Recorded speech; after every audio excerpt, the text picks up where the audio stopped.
इन मात्राओं के दो दो शब्द पाठ से चुनकर लिखिए। छोटा ऊ और बड़े ऊ, छोटे ऊ की मात्रा के दो शब्द हमें लिखने हैं पाठ से चुनकर, और बड़े ऊ की मात्रा के। तो एक शब्द यहाँ पर लिखा है सुबह, मैंने लिखा है दूसरा मुस्काती, म व्यंजन को मैंने ऊ की मात्रा लगाई है छोटे ऊ की, तो क्या बन गया मुँह, मुस्काती। नेक्स्ट फुलवारी, फ को छोटे ऊ की मात्रा लगाई, फुलवारी। दूसरा है बड़े ऊ की मात्रा के दो शब्द हमें लिखना है, सूरज, धूप, फूल। ओके, ये भी मैंने कविता में से चुनकर ही लिखे हैं यहाँ पर। नेक्स्ट पेज पर, पेज नंबर 64 पर, मीठी मीठी सुबह सुबह, इस प्रकार के 4 शब्द लिखिए।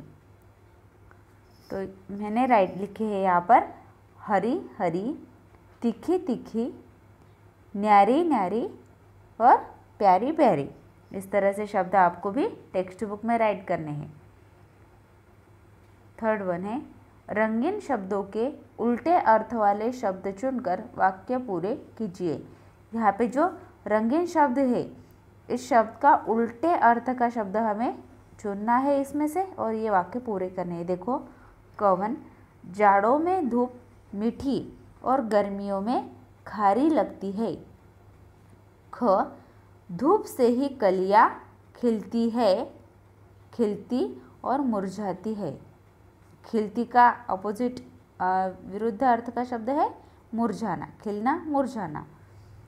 नेक्स्ट, ग, ऊपर नीचे सभी घरों में धूप जाती है। ऊपर का अपोजिट वर्ड नीचे, ऊपर नीचे। नेक्स्ट, चिड़िया पेड़ के ऊपर और चूहा नीचे बैठा था। इस तरह से आपको ये शब्द लिखकर वाक्य पूरे करने, ये आपको सिर्फ टेक्स्ट बुक में ही लिखना है। फोर्थ, इनमें कौन कौन से वर्ण जुड़े हुए हैं।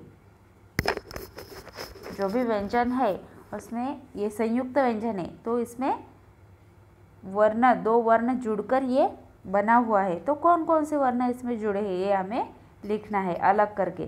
क्ष, जब हम क्ष बोलते हैं तो उसमें आधा क प्लस श होता है, ये बनके क्ष तैयार होता है।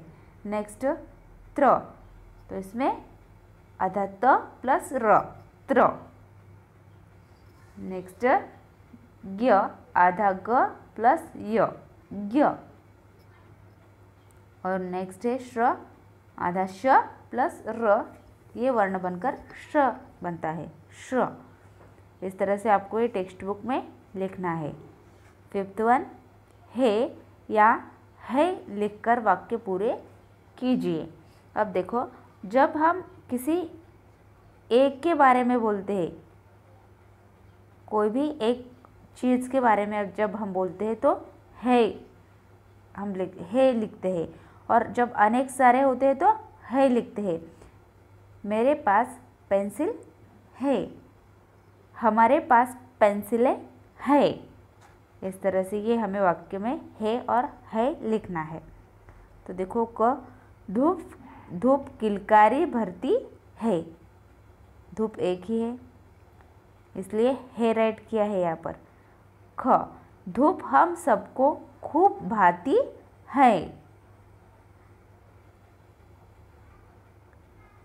ग, धूप में कलियां खिल जाती है।